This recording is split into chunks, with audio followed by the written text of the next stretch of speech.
올해 우리 교회 표어가 뭡니까? 주여, 심령을 새롭게 하옵소서. 주여, 복음을 빛나게 하옵소서. 심령을 새롭게 해야 역사가 일어납니다. 심령을 새롭게 한다는 것은 우리의 영혼이 새롭게 되는 것도 맞지만 우리의 생각이 새로워지는 것도 맞습니다. 우리 생각을 새롭게 해야 돼요. 생각을 새롭게 한다는 것은 이 우리가 보는 시각을 달리하는 필요가 있다는 거예요. 똑같은 걸 보았는데 옛날에 이렇게 생각했지만 한번 다른 측면에서 생각해 볼 수 있는 겁니다. 생각을 자꾸 새롭게 해보면 뭔가 새로운 마음이 떠올라요. 그런 마음을 누가 주시냐면 성령께 주시거든요. 그래서 우리가 항상 똑같게 생각하지 마시고 오늘 하루 잠자고 일어나는 것부터 해서 오늘 하루 누구를 만나는 것부터 해서 내가 하는 일부터 해서 모든 걸 한번 새롭게 한번 생각을 해보시면 좋겠다는 생각이 듭니다. 우리가 하나님과 함께 예배 드리는 것도 마찬가지입니다. 새로운 생각으로 새로운 심령으로 예배를 맞이하면 예배가 그렇게 은혜스러울 수가 없습니다. 그런데 지난주에 드렸던 예배, 지지난주에 드렸던 예배, 내 예배는 똑같구나 이렇게 생각하고 앉아있으면 정말로 예배가 똑같은 겁니다. 오늘 예배도 새로운 예배가 되었으면 좋겠습니다. 복음을 빛나게라고 했습니다. 복음을 빛나게 어떻게 할 수 있습니까? 복음대로 살아가는 게 복음을 빛나는 겁니다. 지난주에 이렇게 말씀했죠. 복음대로 살아가는 것, 복음에서 말씀하는 대로 살아가는 것, 그러면 그 행위를 통해서 복음이 빛날 수가 있는 겁니다. 뿐만 아니라 우리가 복음을 우리의 말로 전하면 그 복음이 빛날 수 있습니다. 올 한 해는 우리가 복음대로 살고 복음을 전할 수 있는 저와 여러분 되시길 바랍니다. 오늘 로마서 8장 말씀을 우리가 보게 되는데요, 로마서 8장 말씀은 성경 전체에서도 구약과 신약 전체를 통틀어서 대단히 중요한 말씀입니다. 제가 로마서 1장을 처음 로마서 강의를 시작할 때 로마서만큼 중요한 말씀이 없다 이렇게 말씀했는데요, 그렇습니다. 로마서 중에서도 이 8장 말씀이 더욱더 더 중요하다는 겁니다. 17세기에 경건주의를 창시했다라고 이렇게 말하고 있는 필립 스페너라는 목사님 계십니다. 그분이 심지어 이렇게 말했습니다. 성경 전체가 반지라고 한다면 로마서는 그 반지의 보석이고 그 중에서 이 8장 말씀은 그 보석 중에서도 가장 빛나는 다이아몬드다, 그렇게 비유해서 말씀했습니다. 그만큼 이 로마서 말씀이 우리 성도들에게 너무너무 중요한 말씀이라는 거죠. 제가 부목사 시절 때부터 계속 제자훈련을 이렇게 오랫동안 했는데요, 제자훈련을 하면은 제자훈련도 초급이 있고 중급이 있죠. 근데 중급으로 하게 되면 반드시 로마서 8장 말씀을 다 암송하도록 합니다. 그래서요, 마지막 때 그 수료식 때 이렇게 이 로마서 8장을 암송을 하죠. 그만큼 이 말씀이 귀하고 이 로마서 8장 말씀을 통해서 우리 어떻게 보면 우리가 잠자고 있는 신앙을 일깨우는 그런 말씀이고 또 우리 침체된 어떤 신앙을 다시 회복시키는 그런 말씀입니다. 그래서 오늘 설교 말씀도 중요합니다. 그런데 여러분, 이 로마서 8장을 다시 한번 읽어보시기 바랍니다.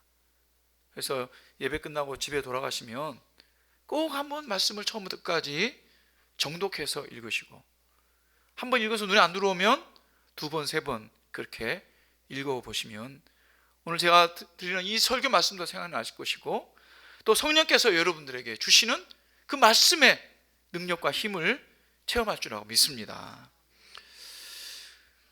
오늘 이 8장 말씀 중에서 오늘 우리가 1절에서 11절 전반부의 말씀을 우리가 볼 텐데요, 이 말씀의 내용은 무엇이냐면 생명의 성령의 법으로 말미암아서 예수님 안에서는 결코 정죄함이 없다는 말씀입니다. 그래서 이 생명의 성령의 법 안에 있다고 한다면 우리는 자유한 백성이 되었다고 하는 것입니다. 그래서 복음이 너희를 자유케 하리라 하셨는데, 우리가 복음 안에서 이 생명의 성령의 법 안에서 자유하는 저와 여러분 되었으면 좋겠습니다. 뿐만 아니라 자유할 뿐만 아니라 성령님과 함께 동행하며 성령의 뜻대로 살아가시는 저와 여러분 되시기를 소원합니다. 사도 바울은 율법을 알고서도 여전히 죄 가운데 살아가는 유대인들을 보면서 참으로 안타까워했습니다. 유대인뿐만 아니라 그 죄악 가운데 살아가는 사람들을 정말 탄식하면서 그렇게 안타까워했습니다. 그런데 더욱 비참한 것은 예수님으로 말미암아 믿음으로 의롭다함을 받은 그리스도인들 마저도 여전히 죄의 본성에 사로잡혀서 살아갈 때가 많다는 것이죠. 사도 바울 자신이 그랬습니다. 그래서 사도 바울이 7장에서 뭐라고 했습니까?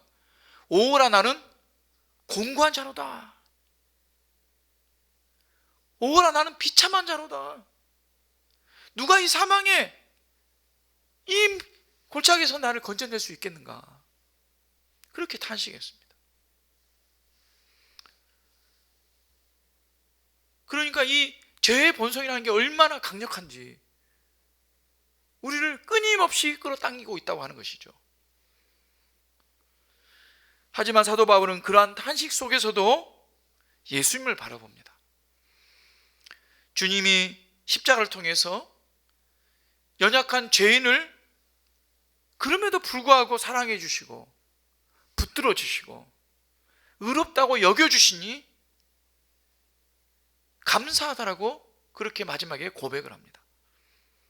그래서 우리 주 예수 그리스도로 말미암아 하나님께 감사하리로다. 탄식 속에서 감사를 하고 있는 것이죠.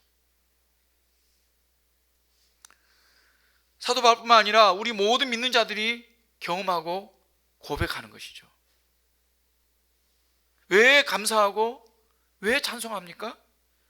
성경이 말하는, 사도 바울이 말하는 이 감사의 이유는 다른 것이 아닙니다. 내가 세상에서 잘되고 성공해서가 아닙니다.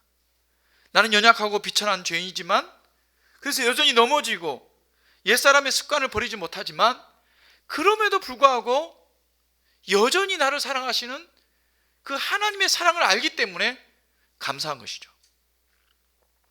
그래서 그 하나님의 은혜로 말미암아 우리가 감사제로 나아갈 수 있는 것입니다. 사도 바울은 이 비밀을 깨달았기 때문에 그 비참한 공경 속에서도 결코 낙심하지 아니하고 빛 가운데로 나올 수 있는 것입니다. 그래서 오늘 본문 말씀에서 사도 바울은 이렇게 이야기합니다. 그러므로 이제 그리스도 예수 안에 있는 자에게는 결코 정죄함이 없나니. 놀라운 선언입니다. 사도 바울이 7장에서 그렇게 자신의 낙심된 마음을 토로했는데요, 그렇게 토로한 것은 그것을 읽는 성도들에게 낙심하라고 토로한 게 아닙니다.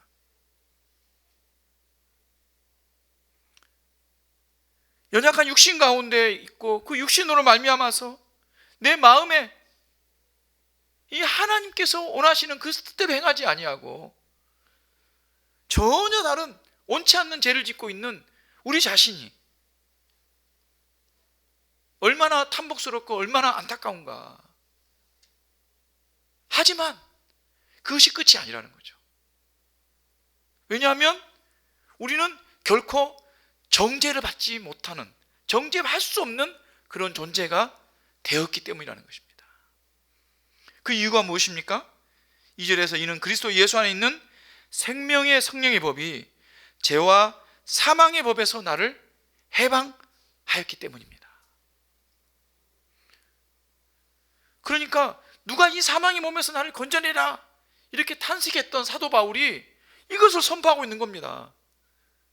결코 정죄 받을 수 없다, 그렇게 선포하고 있는 것입니다. 죄와 사망의 법이 무엇입니까? 죄와의 사망의 방법은 율법을 말하는 것입니다. 원래 율법은 하나님께서 택하신 백성들에게 선물로 주신 귀하고 소중하고 은혜로운 언약의 말씀입니다. 그런데 우리가 육신에 사로잡혀서 죄의 그 노예 상태에 있어서 그 말씀대로 행하지 못함으로 말미암아 율법이 정죄의 법이 되어버린 것입니다. 그래서 율법은 우리를 정죄하고 죽음에 이르게 되는 것이 되어버렸습니다. 그게 죄와 사망의 법입니다. 그러나 생명의 성령의 법이 우리를 그 죄와 사망의 법에서 건져냈다라고 말씀하고 있습니다.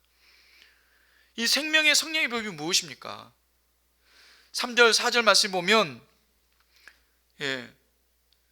자기 아들을 죄 있는 육신의 모양으로 보내어서 육신의 죄를 정하사 육신을 따르지 않고 그 영을 따라 행하는 우리에게 율법의 요구가 이루어지게 하려 하심이었다라고 말씀하고 있습니다. 이게 무슨 말씀입니까? 자기 아들의 육신에, 누굴 말합니까? 예수님의 육체에 우리 육신의 죄를 대신 지게 만들었다는 것입니다. 그래서 율법의 요구, 죄로 인해서 그 저주로 인해서 죽음을 맞이해야 되는 그 대가를 그 율법의 요구죠. 그것을 대신 이루어 주셨다고 하는 것입니다. 그 율법의 그 요구를 이루어 주셨기 때문에 이제는 우리가 죄에 대한 대가를 받을 필요가 없는 것이죠. 그래서 우리가 이미 의롭게 된 것입니다. 우리 율법을 잘 지켜서 우리가 하나님 뜻대로 잘 살아서 율법의 요구를 이룬 것이 아니라 예수님께서 대신 십자가에 죄를 자기가 짊어지고 죽으셨기 때문에 율법의 요구를 이루어 수가 있었다고 하는 것입니다. 예수님께서 그 육신으로 율법의 요구를 다 받으신 것입니다. 그렇기 때문에 우리는 생명의 법에 대한 그런 적용을 받는 사람들이 되었습니다. 영원한 생명, 영영한 생명을 얻을 수 있는 법이 무엇입니까? 그것은 바로 십자가의 법입니다. 그 십자가의 법, 바로 예수 그리스도에서 대속하신 그 대속의 법을 적용받게 된 것입니다. 그것은 바로 성령의 역사입니다. 성령이 물붓듯이 부어주신 그 예수님의 공생의 사역을 통해서, 그 십자가의 사역을 통해서 이루어지신 바로 역사가 바로 생명의 역사인 것입니다. 그래서 우리는 조금 길지만 생명의 성령의 법이다, 이렇게 부르고 있는 것이죠. 사랑하는 여러분, 우리는 생명의 성령의 법을 적용받는 사람들입니다. 그렇기 때문에 우리의 육신은 여전히 그 죄의 본성을 따라가는 그런 마음들이 있다 할지라도 결코 우리는 정죄함 받을 수가 없는 것입니다. 대한민국에는 대한민국 헌법이 있고 대한민국 법률이 있습니다. 형사법, 민사법, 여러 가지 법들이 있습니다. 그런데 대한민국 그 땅 안에는 그 법을 다 적용해야 돼요. 그런데 그 법이 적용되지 않는 곳이 있습니다. 그것이 어딜까요? 외국의 대사관들입니다. 미국 대사관 그 담장 안에는 대한민국 법이 적용이 안 돼요.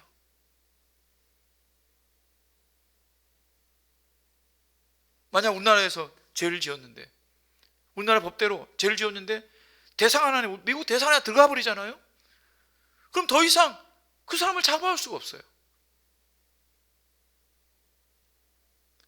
미국 대사관에 요청을 해야 됩니다. 이런 죄를 지었는데, 우리나라 법에 이런 죄를 지었는데 저 사람을 보내주십시오. 왜냐하면 그 대사관 안에는 미국 법을 적용받는 것입니다. 그래서 북한의 탈북자들이 탈북하게 되면 중국이나 필리핀이나 또 다른 이런 나라들에 가게 되면 가장 먼저 가는 곳이 어디입니까? 그 나라 안에 있는 다른 나라 대사관을 들어가는 겁니다. 대사관을 들어가야 안전한 것입니다. 우리는 어떻습니까? 우리는 생명의 법 안에 들어와 있는 사람들입니다. 이 땅에 발을 딛고 살지만 이 땅의 법을 따르는 게 아니에요. 하나님의 법을 따르는 사람들입니다. 그 하나님 법이 무엇입니까? 생명의 성령의 법입니다. 그렇기 때문에 우리는 결코 정죄함을 받지 않는 것입니다. 종교개혁가 마틴 루터가 귀한 체험을 했습니다. 마틴 루터는 종교개혁을 시작한 사람 아닙니까? 교황의 잘못, 카톨릭 교회들의 잘못, 그들의 죄를 지적하고 그들이 하나님 말씀대로 살지 않는 것에 대해서, 하나님 말씀대로 가르치지 않는 것에 대해서 반대를 하고 그것을 개혁하기 위해 들고 일어났던 선구자였습니다. 그렇게 종교개혁을 하던 중에 루터가 서재에서 강의 준비를 하는데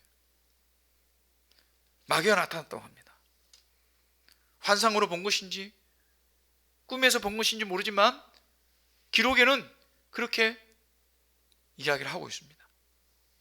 그런데 그 마귀가 종이를 들고 있었는데 종이에 뭔가 가득 써 있었습니다. 그러면서 그것을 코앞에 갖다 주니까 그것을 보게 되는데 거기에 보니까 자기가 잘못했던 죄를 대해서 그 죄의 목록을 쫙 기록해 놨답니다. 자신이 오래전부터 지은 죄들, 그리고 조금 전까지 지은 죄들을 다 적어 놓은 것입니다.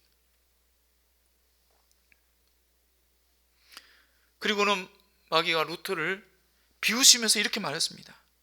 이 기록이 모두 사실이냐? 그러면서 너같이 더러운 녀석이 무슨 종교개혁을 하느냐?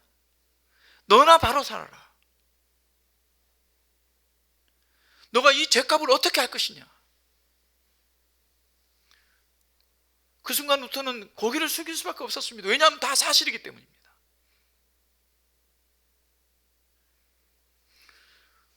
고개를 숙이고 힘없이 앉아있는데 주님의 부드러운 목소리가 들렸다고 합니다.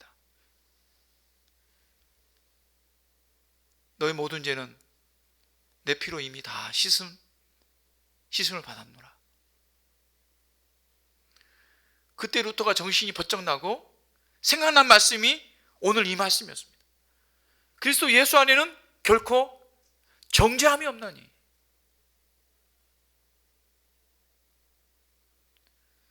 그리스도 예수 안에서는 결코 정죄함이 없습니다. 사랑하는 여러분, 우리가 짓는 죄 중에서 제일 큰 죄가 뭐냐면 낙심의 죄입니다. 낙심 때문에 하나님 앞에 나오지 못하는, 하나님 앞에 나와 기도하지 못하는, 하나님 말씀을 믿지 못하는 그런 죄가 제일 안 좋은 죄입니다. 이 정죄의, 이 사탄의 유혹을 돌파해야 됩니다. 때려 부숴야 됩니다. 물론 우리가 알아야 되죠. 내가 무엇을 잘못했고 무엇이 잘못됐고 회개해야 됩니다. 하지만 그것 때문에 붙잡혀서 낙심하고 또 신앙생활도 열심히 안 하고 또 예배도 안 드리고 또 기도도 안 하고 해서 뭐하나, 예배드려서 뭐하나, 기도해서 뭐하나. 누가 주는 마음입니까? 마귀가 주는 마음입니다. 우리를 정죄해서 더 이상 일어나지 못하도록, 하나님께 나아가지 못하도록 하나님의 밝은 빛을 차단해 버리는 것이죠. 사랑하는 여러분, 우리는 낙심할 수 없습니다. 왜냐하면 그리스도 안에는 결코 정죄함이 없기 때문입니다.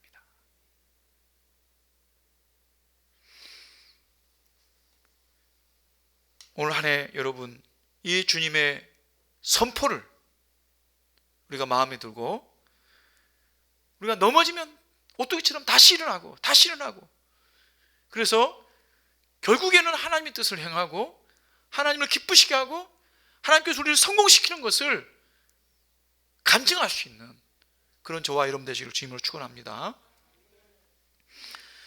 오늘 4절 말씀을 자세히 보면 율법의 요구가 이루어진 사람들이 어떤 사람인가 라는 것을 밝히고 있다는 것을 볼 수 있습니다.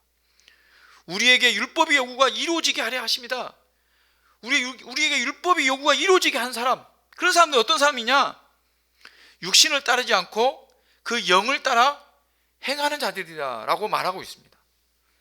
그 영을 따라 행하는 자들, 그 영을 따라 행한다는 게 무슨 말입니까? 성령의 음성을 따라, 성령의 인도하심을 따라 행하는 사람들이라는 것입니다. 육신을 따르지 않고 성령을 따라 행하는 사람들, 그런 사람들에게 율법의 요구가 이루어졌다고 하는 것입니다. 여러분은 누구입니까? 육신에 속한 사람입니까? 성령에 속한 사람입니까?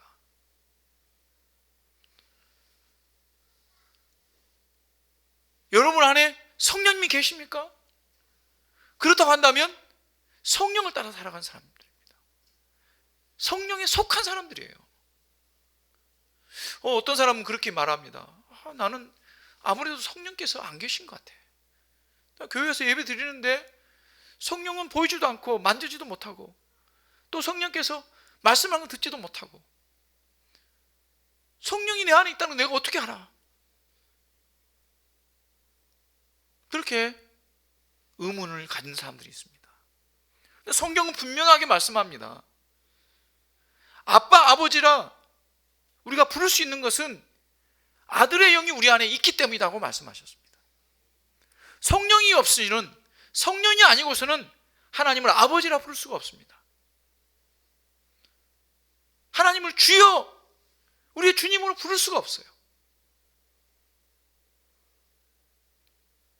여러분, 이게 쉬운 것 같지만요, 결코 쉽지가 않습니다. 제가 대학교 1학년 때 처음 예수님 믿었는데요, 예수님을 영접하고 예수님 말씀을 읽는데 예수님이 너무 좋은 거예요. 근데 우리 선배들이 기도하는데 하나님 아버지하고 기도하는 거예요. 그래서 제가 하려고 하는데 안 돼요. 예수님은 너무 좋은데 하나님을 아버지라 부르려고 하니까 안 되더라고요.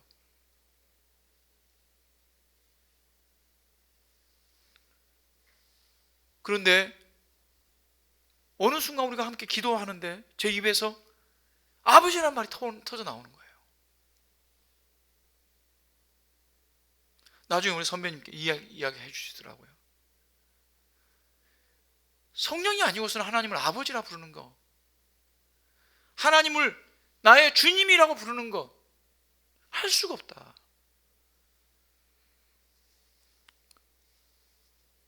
우리 안에 성령께서 계십니다.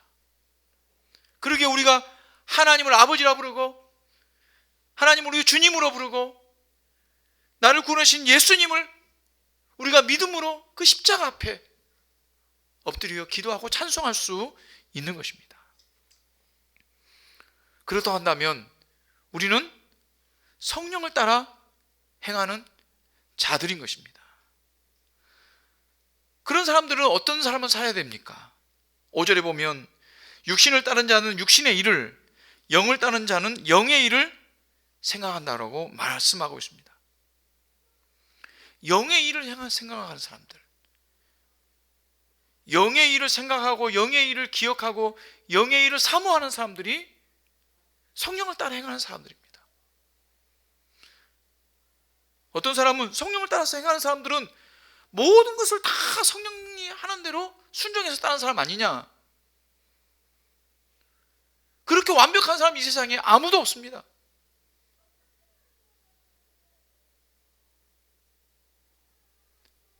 우리가 오후 예배 때 성경에 나오는 인물들에 대해서 말씀을 나누고 있지 않습니까?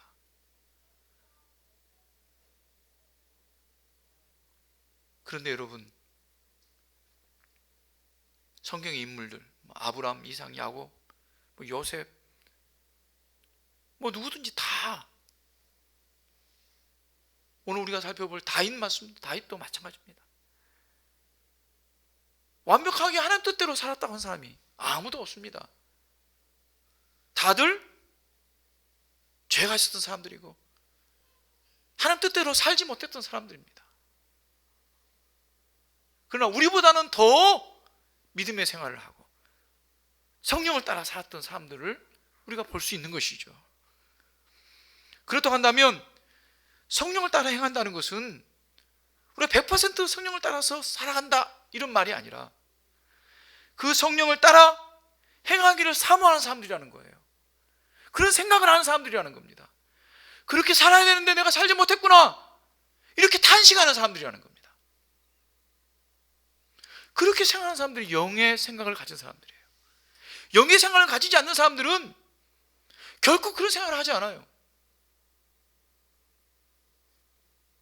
어떤 생각을 합니까? 내가 좀 더 차지할 수 있었는데, 내가 좀 더 돈을 벌 수 있었는데, 내가 좀 더 잘 될 수 있었는데,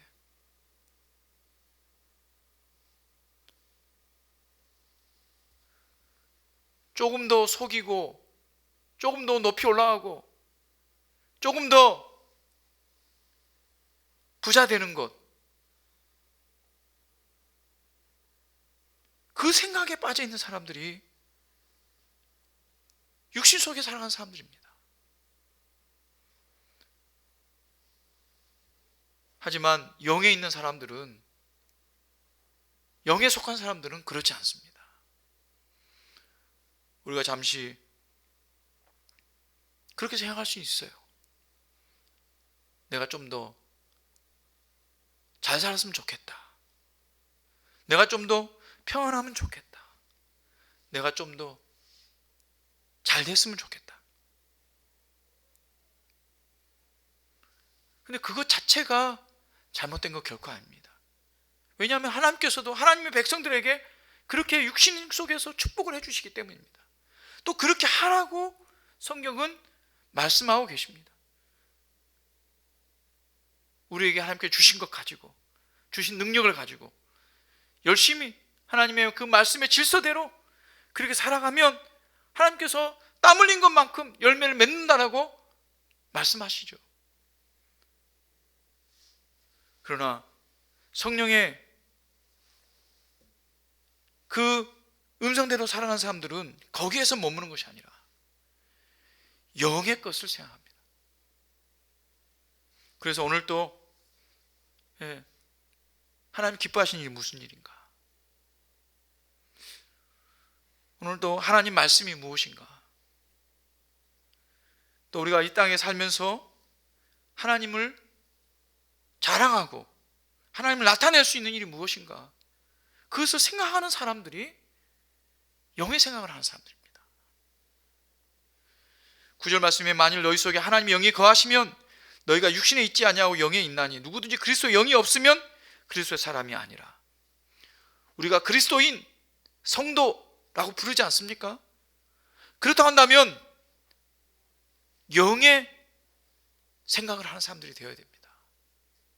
사랑하는 여러분, 이번 한 주간도 영의 생각을 하시는 여러분 되시기 바랍니다. 영의 생각을 떠올리고 어떤 일이 하나님을 기쁘시게 하는 건가?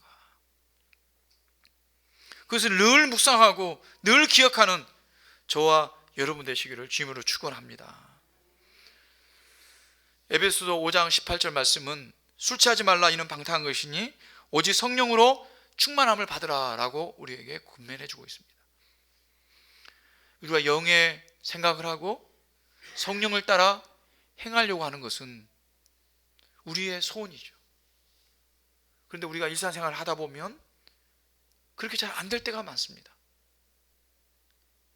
영의 생각보다 훨씬 더 이 육신의 생각을 더 많이 할 때가 많아요. 왜냐하면 우리가 더 바쁘고, 그리고 바쁘게 살지 않으면 일상생활을 감당하지 못하기 때문에 그렇죠.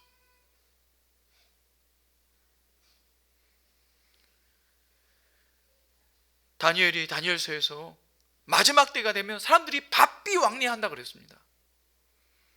그 말은 사람들이 바쁘다는 거죠. 마지막 때 바쁘게 움직이면서 영의 생각을 할 시간이 없어요. 여유가 없어요. 저는 이것이 사탄의 전략이 아닌가 생각됩니다. 마지막 때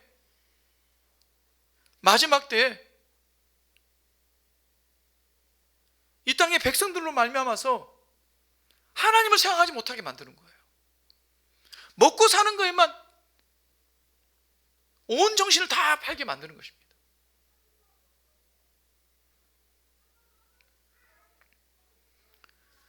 과거에 농사 지을 때는 최소한 저녁 시간 때는 자유로운 시간이었어요. 해가 딱 지면 6시 딱 지면 그 다음에 저녁이 엄청 길어요. 그래서 성경도 읽고 모임도 하고 예배도 드리고. 제가 대학생 때만 해도 교회에 보니까 모임들이 되게 많았습니다. 근데 성도들이 다 참여했습니다. 지금은 어떻습니까? 점점점 모임이 없어지고 있어요. 너무 사람들이 바쁘기 때문에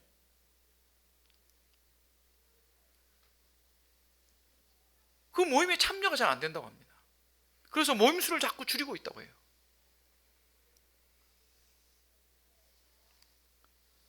그래서 성령의 일을 생각할 여유가 없습니다. 그렇기 때문에 성경은 뭐라고 이야기했습니까? 성령의 충만을 받으라 그랬습니다. 성령 충만이 무엇입니까?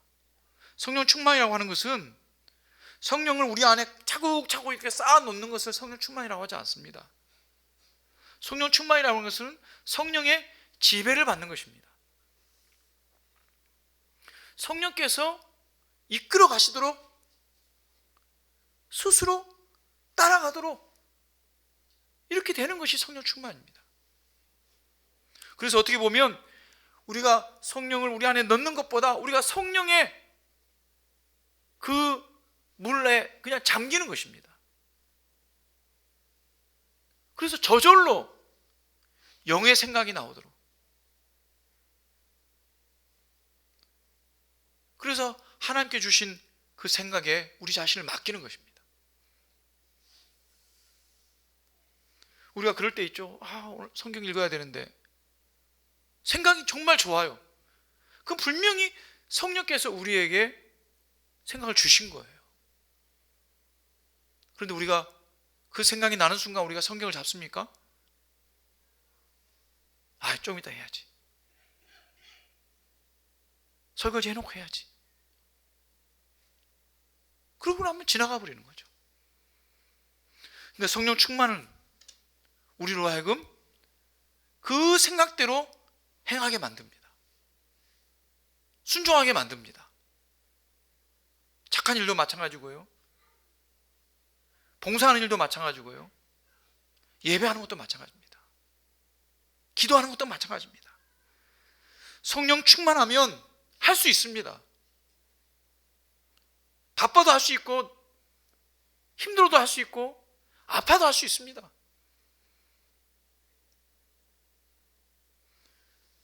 우리가 간증하는 사람들을 보면 정말 할 수 없는데 하는 사람들이 있어요. 전 도저히 안 되는데. 그런데 성령 충만하면 하게 되는 것이죠. 가난해서 정말 자기 먹고 살 것도 없는데 그걸 가지고 다른 사람을 나누는 사람이 있어요. 그럴 때 하나님께서 축복으로 부어주셨다는 간증을 얼마나 많이 듣습니까?